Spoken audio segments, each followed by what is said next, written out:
जी। सो आप लोगों को स्क्रीन अभी नहीं शेयर हुई होगी, हो गई जी।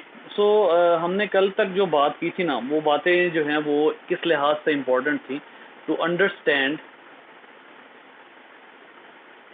The chemical structure of DNA. Chemical structure of actually सिर्फ डीएनए नहीं, बल्कि आप इसको कहेंगे कि chemical structure of nucleic acid. ठीक है, न्यूक्लिक एसिड्स जो हैं उनको अंडरस्टैंड करने के लिए हमने जो कल तक बातें की थी वो बड़ी इंपॉर्टेंट थी। But what about the physical structure?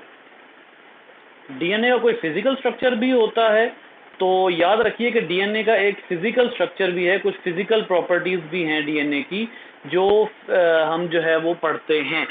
एक बात आप जहन में रखिएगा बेटा कि डीएनए जो है उसके फिजिकल स्ट्रक्चर से मुराद क्या है कि उसके जो है वो साइज कितना है। ठीक है, फिर उसके अलावा डीएनए के जो दो स्ट्रैंड्स हैं, डिस्टेंस बिटवीन टू स्ट्रैंड्स, दोनों स्ट्रैंड्स के दरमियान में डिस्टेंस कितना है। ठीक है, ये एक इम्पॉर्टेंट बात है जो इसमें ज़रूरी होती है। फिर उसके बाद जो है वो एक और चीज़ क्या ज़रूरी होती है, हाँ ये बड़ी ज़बरदस्त बात है कि डिस्टेंस बिटवीन टू न्यूक्लियोटाइड, दो न्यूक्लियोटाइड्स के दरमियान में जो डिफरेंस है, जो डिस्टेंस है, वो भी सारा फिजिकल स्ट्रक्चर में आता है। तो इसका मतलब ये हुआ कि सबसे पहले इसी तरीके से एक और चीज़ भी आती है डीएनए के फिजिकल स्ट्रक्चर में, और वो है शेप के, इसकी शेप क्या है। तो ये सारा कुछ किस में आता है? फिजिकल स्ट्रक्चर में आता है। याद रखिए, फिजिकल स्ट्रक्चर में हम डीएनए के साइज और शेप की जब हम बात करते हैं तो बेटा सबसे पहले तो डीएनए की शेप की बात कर लेंगे हम। डीएनए जो है वो एक ऐसा कंपाउंड है जो हेलिकल होता है। हेलिकल मतलब अपने एक्सिस के गिर्द रोटेट हुआ हुआ होता है। इसको जरा ठीक कर लेते हैं वर्ड को, ELICLE। ये हेलिकल होता है, यानी अपने एक्सिस के गिर्द रोटेट हुआ हुआ होता है। कोई भी कंपाउंड इस तरह से रोटेट हुआ वो अपने एक्सिस के गिर्द, तो उसको हेलिकल या हेलिक्स कहते हैं। ठीक है, तो ये एक तो हेलिकल है। दूसरा क्या है इंपॉर्टेंट फीचर, वो है कि डीएनए जो है वो डबल हेलिक्स है। डीएनए डबल हेलिक्स होता है, मतलब दो स्ट्रैंड्स हैं जो कि एक दूसरे के इर्द गिर्द जो है वो हेलिकल फैशन में एक दूसरे के इर्द गिर्द मौजूद होते हैं। ऐसे ये जो स्ट्रक्चर है, जो डीएनए के डबल हेलिक्स को डिटरमिन करने वाले कौन से साइंटिस्ट थे, किन्होंने बताया था कि डीएनए जो है वो डबल हेलिक्स है? Those were Watson and Crick. ये आप जो है वो मैट्रिक में भी पढ़कर आए हुए हैं 10th क्लास में।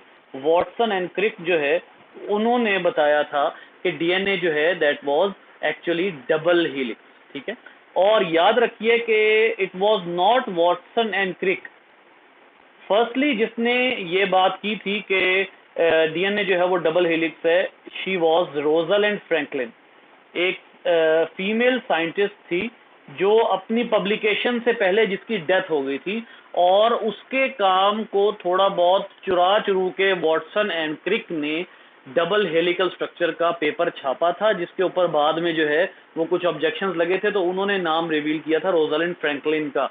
जब लेकिन अगर वो नाम ना रिवील करते तो फिर नहीं पता लगना था किसी को। ठीक है, तो याद रखिए कि डीएनए के डबल हेलिक्स को वॉटसन एंड क्रिक ने पब्लिश किया था, लेकिन उससे पहले उसके ऊपर रोजलिंड फ्रैंकलिन जो है वो काम कर चुकी थी। ठीक है, एक्चुअली इसने अलग से काम किया होता ना, वो अलग बात थी। इन्होंने पता क्या किया, इन्होंने इसी का काम लेकर अपने नाम से छाप दिया। प्रॉब्लम यहां पे ये हुई इन दोनों ने। इसने अलग से काम किया होता और इसके काम को उन्होंने चुरा कर अपने नाम से ना छापा होता ना, तो शायद यही वो पहले साइंटिस्ट होते जिन्होंने इसका स्ट्रक्चर बताया हुआ। लेकिन एक्चुअली इन्होंने जो गड़बड़ की थी ना, वो ये थी कि इन्होंने उसके काम को अपने नाम से छापा था, जिसकी वजह से। और भी आपको पता है, एक आपने सेंटेंस शायद सुना हुआ हो, ओमनिस सेल्यूला सेल्यूला, सुना है कभी ये सेंटेंस कभी सुना है? ओमनिस सेल्यूला सेल्यूला।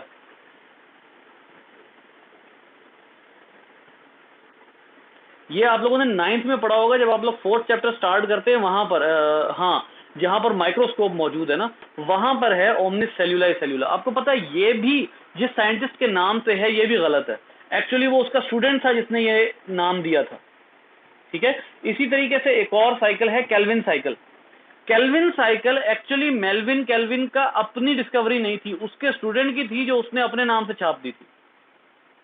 इस तरह की हरकतें साइंटिस्ट करते रहे। ये वाटसन क्रिक ने भी ये काम किया था रोजरलैंड फ्रैंकलिन के का, लेकिन लोगों ने इसके ऊपर ऑब्जेक्शन लगा दिया था। अब देखिए सवाल ये पैदा होता है कि रोजरलैंड फ्रैंकलिन ने ये काम कैसे किया। रोजरलैंड फ्रैंकलिन ने ये काम किया था एक खास टेक्निक से जिसको कहा जाता है X ray diffraction. X ray diffraction, X ray diffraction क्या होती है इसको जरा गौर से सुनिएगा।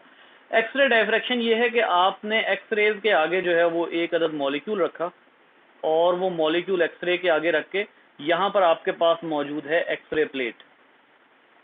ये आपके पास है एक्सरे प्लेट।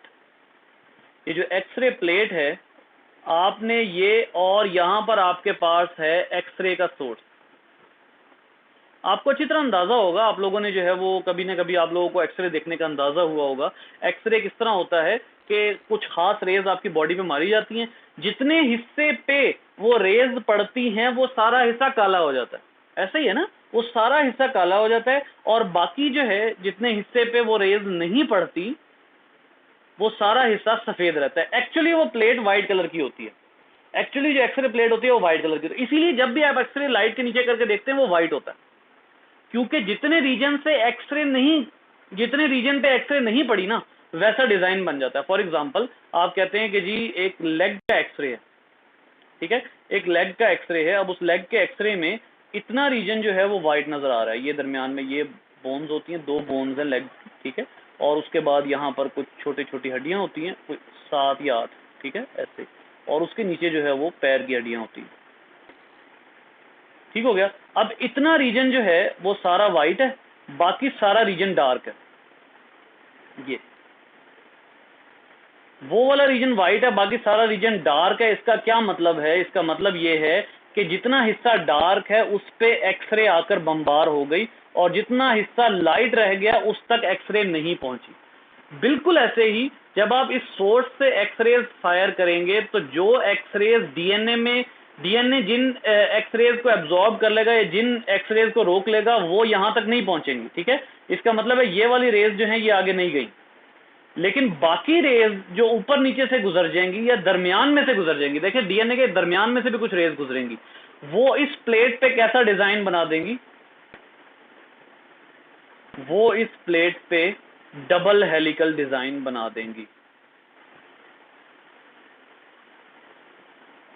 वो इस प्लेट पे डबल हेलिकल डिजाइन बना देंगी, ठीक है। तो ये रोजरलैंड फ्रैंकलिन ने एक्सरे डायफ्रैक्शन के जरिए जो है वो जो डबल हेलिकल स्ट्रक्चर है इसका वो बताया था, ठीक है।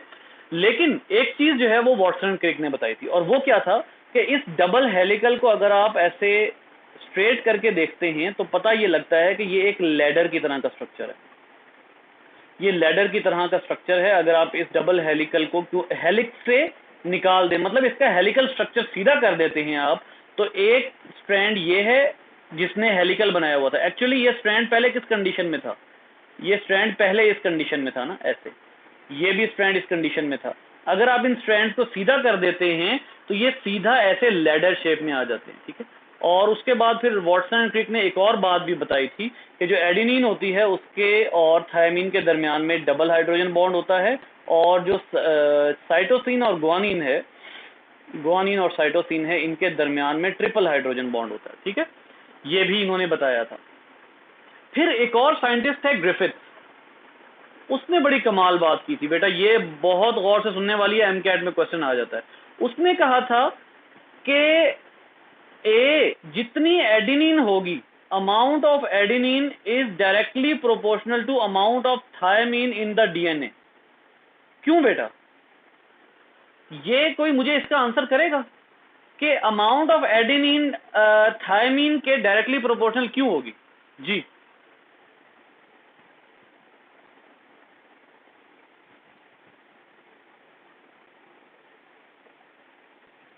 जी, किसी के पास आंसर है इसका? जल्दी से बोलें।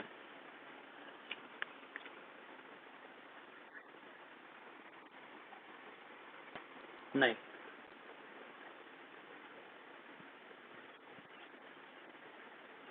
सीधी सी बात है, जहां थायमीन होगी वहां एडेनिन के साथ बॉन्ड बना हुआ होगा।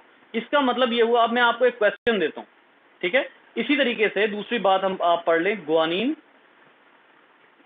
Is directly proportional to cytosine, ठीक है। जहां पर ग्वानिन मौजूद होगी वहां साइटोसिन मौजूद होगी ही होगी। इसका मतलब ये हुआ कि जितनी एडेनिन डीएनए में होंगी उतनी थायमीन होगी, जितनी ग्वानिन होगी उतनी साइटोसिन होगी। फॉर एग्जाम्पल, अब मैं अगर आपको कहता हूं जनाब कि we have 40% guanine in DNA, ठीक है। Determine the percentage of other 3 nucleotide. जी बच्चे, जी इसकी परसेंटेज बताइए, क्वेश्चन पढ़ लें। We have 40% guanine in DNA. Determine the percentage of other 3 nucleotide.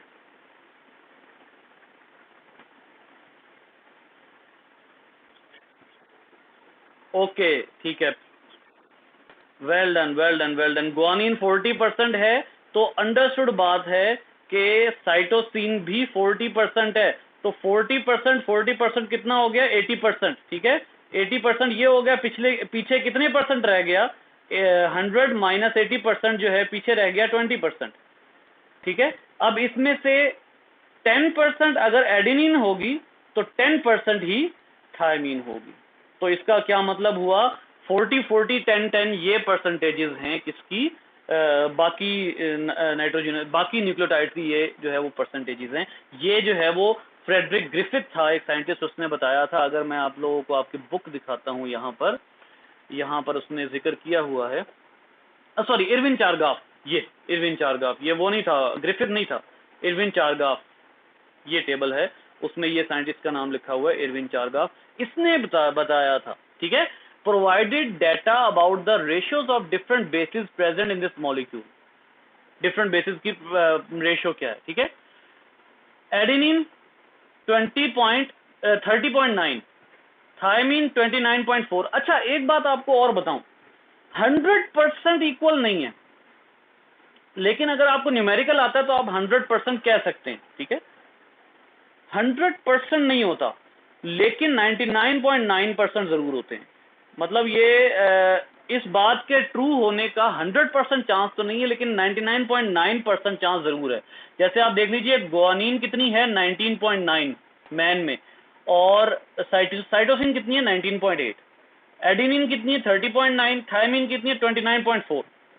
अब ये थोड़ा थोड़ा डिफरेंस आएगा, इसीलिए मैंने आपको कहा 100% जरूरी नहीं है, बट स्टिल 99.9% ऐसा ही होता है। तो ये इरविन चारगाफ, ये अक्सर आप लोगों को एमसीक्यू आ सकता है कि रेशियो किसने बताई थी, और यहां से आपको एमडी कैट का ये जो मैंने अभी आपको न्यूमेरिकल कराया ये भी आ सकता है, ठीक है।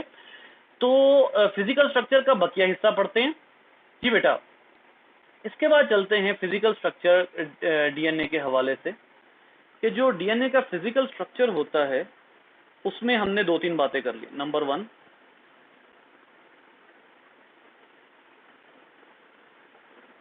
डीएनए हेलिकल शेप्ड है। नंबर 2, डीएनए एक ऐसा मॉलिक्यूल है कि जिसके डबल हेलिक्स है, मतलब 2 हेलिक्स बनाता है। ठीक हो गया, ये हमने बात की। उसके बाद देखिए, एक बात और बड़ी जरूरी है बेटा, जो ये हमने एक बात पूरी कर ली, डबल हेलिक्स, यानी कि 2 स्ट्रैंड होते हैं, डबल हेलिक्स है। अच्छा, उसके बाद जो है वो अगली बात क्या है कि इसके दरमियान में जो है वो बेसिस होती है, इसके दरमियान में ऐसे बेसिस मौजूद होती है। तो अब देख लीजिए कि आपके यहाँ पर आप असल डायग्राम आपको मैं बुक में से भी दिखा दूंगा, लेकिन यहाँ से भी हम देख लेते। अच्छा, उसके बाद एक और बात कि डीएनए का एक कर्व कहाँ से शुरू होता है और कहाँ खत्म होता है। जी बेटा, डीएनए का एक कर्व जो होता है ना, वो यहाँ से शुरू होता है और यहाँ तक खत्म होता है। ये जो एक कर्व होता है ना, एक जो कर्व है, एक्चुअली ये एक कर्व यहां खत्म नहीं होता, ये पॉइंट नहीं है कर्व के खत्म होने का, बल्कि जहां से कर्व ने स्टार्ट लिया था वहीं पर वो कर्व खत्म होगा। जैसे ये वाला कर्व, इस कर्व को देखें तो ये कहां खत्म हो रहा है, यहां पर। जहां से कर्व स्टार्ट लेगा उसी पॉइंट पर आके खत्म होगा। तो एक कर्व से दूसरे कर्व तक का फासला भी यहां पर हम मेजर करते हैं। एक कर्व से दूसरे कर्व का फासला होता है 34 एंगस्ट्रॉम, या फिर इसको आप कहते हैं 3.4 नैनोमीटर। ठीक है, ये आपकी बुक में भी लिखा हुआ है, ये इधर लिखा हुआ होगा कहीं पर, कॉइल्ड, हाँ 34 एंगस्ट्रॉम, ये रहा। The two strands wound around each other so that there are 10 base pairs in each turn of about 34 angstrom units. यहाँ से यहाँ तक का फासला जो है वो 34 एंगस्ट्रॉम है, और इन्होंने एंगस्ट्रॉम जो है उसका भी ये भी बताया हुआ है। 1 angstrom is equal to 100 millions of a centimetre, बहुत ही छोटा यूनिट होता है सेंटीमीटर का। सो अब आप देख लीजिए, एक कर्व जो यहाँ से यहाँ तक है, यानी जहाँ से कर्व शुरू होगा उसी पॉइंट पे खत्म होगा, तो वो 34 एंगस्ट्रॉम है। अच्छा, फिर उसके बाद उन्होंने एक और बात डिटरमिन की कि एक कर्व में टोटल 10 न्यूक्लियोटाइड्स हैं। एक कर्व में टोटल 10 न्यूक्लियोटाइड्स, ठीक है। फासला फिजिकली दोनों के दरमियान, एक कर्व के शुरू होने से खत्म होने के दरमियान का फासला 34 एंगस्ट्रॉम है, और इसके दरमियान में टोटल 10 न्यूक्लियोटाइड्स जो हैं वो आते हैं। तो बेटा मैं अब आपको एक न्यूमेरिकल देता हूं कि what will be the distance between two nucleotides। जी को बताएगा?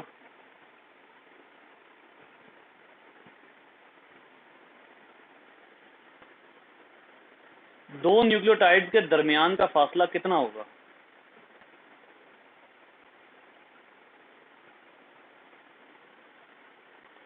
देखिए ना, एक कर्व में 34 एंगस्ट्रॉम का फासला, उस एक कर्व में कितने न्यूक्लियोटाइड हैं? 10।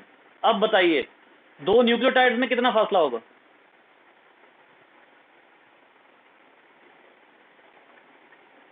कोई बताने लगा सर? अब जरा गौर से सुनिए, गलत बताया आपने, सुनिएगा। दोनों के दरमियान का डिस्टेंस मालूम करने के लिए आपने क्या करना है, डिस्टेंस यानी कर्व का डिस्टेंस, ठीक है, distance divided by number of nucleotide. जी, ये फॉर्मूला है इसका, distance divided by number of nucleotide. कितना डिस्टेंस है? 34, नंबर ऑफ न्यूक्लियोटाइड कितने? 10। क्या आंसर आएगा? 3.4 एंगस्ट्रॉम। ये इन दोनों के दरमियान का जो डिस्टेंस होगा वो 3.4 एंगस्ट्रॉम होगा। किनका? इनके दरमियान, ये जो दो हैं, इधर इधर बात कर रहा हूं मैं, ये देखें इधर, ये दो, इन दो के दरमियान का जो डिस्टेंस होगा वो 3.4 होगा। क्यों? जब एक कर्व जो है वो 34 एंगस्ट्रॉम का है और वो 10 न्यूक्लियोटाइड को कवर करता है, तो इसका मतलब है हर न्यूक्लियोटाइड 3.4 एंगस्ट्रॉम के फासले पर होगा। तो कर्व का डिस्टेंस कितना होगा? जी, कर्व का डिस्टेंस कितना होगा?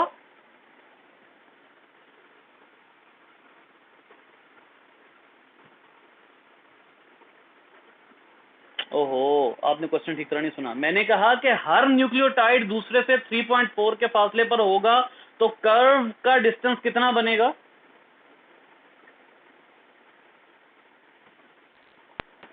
अभी भी नहीं समझ आई?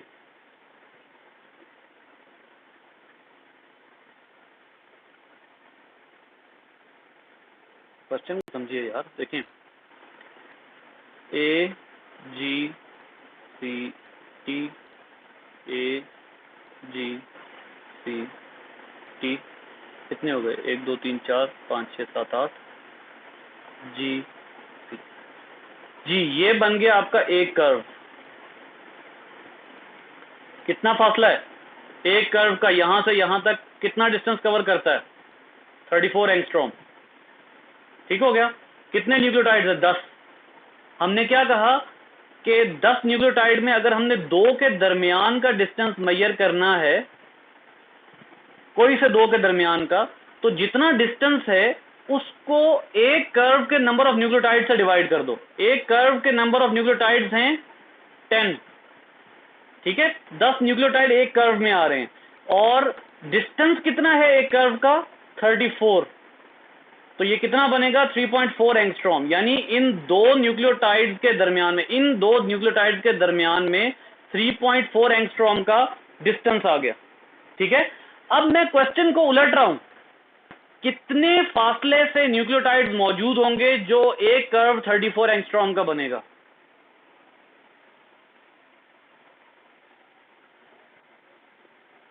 टेन आपस में कितने फासले पर होंगे? डिस्टेंस बताएं, 10 आपस में कितने डिस्टेंस पर होंगे?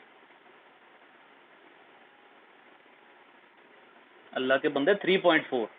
मैं आपको बार बार कह रहा हूं 34 कर्व का डिस्टेंस है, पूरे कर्व का, और उस कर्व में 10, सॉरी एक और दफा समझा देता हूं। देखो, एक कर्व को आप बेंड कर रहे हो, ठीक है, उस कर्व को बेंड करते करते टोटल कितने एंगस्ट्रॉम का फासला तय हो गया? 34 एंगस्ट्रॉम का फासला। पूरे एक कर्व जो है, कर्व के दोनों पार्ट्स वो 34 एंगस्ट्रॉम के फासले पर हैं, और ये जो एक कर्व है इसके अंदर कितने न्यूक्लियोटाइड्स मौजूद हैं? 10 न्यूक्लियोटाइड्स मौजूद हैं, ठीक है। क्वेश्चन ये था कि what will be the distance between two nucleotide. ये 10 है ना, 1 + 1 + 1 + 1, ये आप 10 दफा एक को ऐड करेंगे तो कितने न्यूक्लियोटाइड्स बनेंगे? 10, ठीक है। असल में क्या है, इन दो न्यूक्लियोटाइड्स के दरमियान कितना फासला होगा? मैं अब आप लोगों को बहुत क्लियर करता हूं। 10 न्यूक्लियोटाइड के कर्व का साइज क्या है? इस क्वेश्चन का तो आंसर करें ना। 10 न्यूक्लियोटाइड के कर्व का साइज क्या है?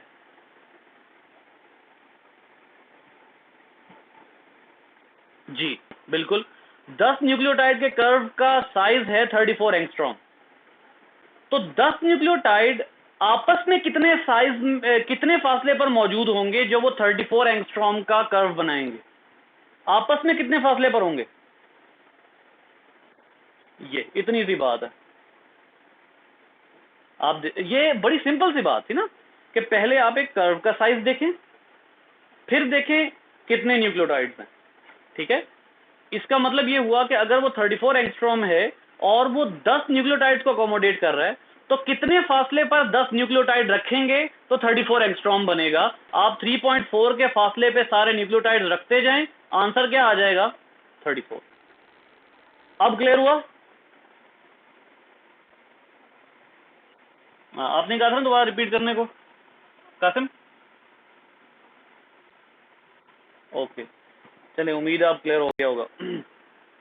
तो ये अच्छा, उसके बाद एक और चीज, छोटी सी चीज एक है कि ये जो डीएनए होता है, इसके ये जो दो स्ट्रैंड्स होते हैं, इनके दरमियान का जो फासला होता है ना, ये होता है 2 नैनोमीटर या 20 एंगस्ट्रॉम। 2 नैनोमीटर या 20, यानी कि ये जो दोनों स्ट्रैंड्स होते हैं, जैसे हमने अभी पीछे बनाया था ना, इसको देख लेते हैं। ये पीछे जो हमने इसका बनाया है स्ट्रैंड, ये वाला, ठीक है, ये दोनों स्ट्रैंड्स के दरमियान जो फासला है ये वाला, ये 2 नैनोमीटर है, ठीक है। तो ये इसका जो है वो फिजिकल स्ट्रक्चर है डीएनए का, कि डीएनए किस किस तरह से, किस साइज में, कितने डिस्टेंस पर कितने कर्व बनाता है, हर कर्व का डिस्टेंस कितना होता है, हर कर्व के दरमियान कितने न्यूक्लियोटाइड्स होते हैं, न्यूक्लियोटाइड के दरमियान में कितना जो डिस्टेंस है वो मौजूद होता है, ठीक है। सो ये हो गया। अच्छा, एक चीज यहाँ पे थोड़ी सी गलत हो गई, ये नैनोमीटर नहीं आना, 3.4, इसको मिटा लें आप, ठीक है, इसको मिटा लें फिलहाल, इस वाले को फिलहाल, ये आपने एंगस्ट्रॉम में रखना है, नैनोमीटर में इस यूनिट को फिलहाल कन्वर्ट ना कीजिएगा। अच्छा, ये चंद एक बातें हो गई। अच्छा, उसके बाद डीएनए के कुछ होते हैं जहां पर डीएनए के, ये देखें, ये गहरी कर्व आ रही है ना, ये वाली कर्व देखें, ये वाली, ये गहरी कर्व है। तो गहरी कर्व को हम नाम देते हैं मेजर ग्रूव। मेजर ग्रूव, ये बड़े इंपॉर्टेंट होते हैं, GROOVE, मेजर ग्रूव। और जहां जरा गहरी कर्व नहीं होती उसको हम नाम देते हैं minor groove, GROOVE, minor groove. Major groove और माइनर ग्रूव, जहां गहरी कर्व बनाता है वहां मेजर, जहां गहरी नहीं होती बल्कि छोटी सी होती है उसको माइनर ग्रूव कहते हैं। ये बड़े इंपॉर्टेंट होते हैं, लेकिन फिलहाल इसको जो है वो आपको इसकी ज़रूरत ऐसा सच नहीं है। ठीक है, 7:01 हो गए। आज हमारा लेक्चर भी लेट स्टार्ट हुआ था बदकिस्मती से।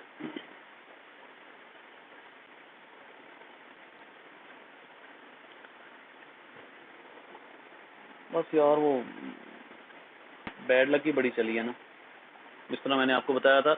ये सेकेंड ईयर की क्लास कल भी डिस्टर्ब हुई है, इवन आप लोगों की क्लास भी कल डिस्टर्ब रही है जूम पे। मेरे साथ पता नहीं क्या हुआ आज, हालांकि बड़ा सही नेट चल रहा था, लेकिन ये है कि अब हम क्योंकि बार बार शिफ्ट नहीं करेंगे तो अब ये प्रॉब्लम नहीं आएगा। अब मैं मीट पर ही रहूँगा ना, ज़्यादा से ज़्यादा क्या होगा, एक क्लास एग्जिट की दूसरी क्लास एंटर कर ली, बस इससे ज़्यादा नहीं। तो जो है ना आसानी रहेगी। हम मीट पर ही करेंगे, मैंने अब नहीं जूम पे जाना। मेरे साथ पिछले 2 दिन आप लोगों की क्लास में भी और सेकेंड ईयर क्लास में भी नहीं वो हुआ, अच्छा तजर्बा नहीं रहा। ठीक है, तो इसलिए जो है वो हमने अब रहना इसी पर है। ये जो है मीट पर ही रहेंगे, बाकी रिकॉर्डिंग मैंने जैसे भी करनी होगी वो मेरा मसला।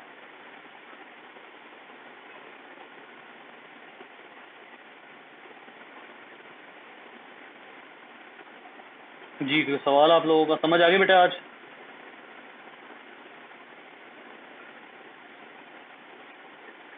गुड हो गया, गुड हो गया। अच्छा जी, ये सेकंड ईयर का लिंक ये वाला है, फर्स्ट ईयर का लिंक XVNAPRZWVF, ठीक हो गया। F2 का जो लिंक है वो ठीक है। ठीक है बेटा, ओके, अल्लाह हाफ़िज़।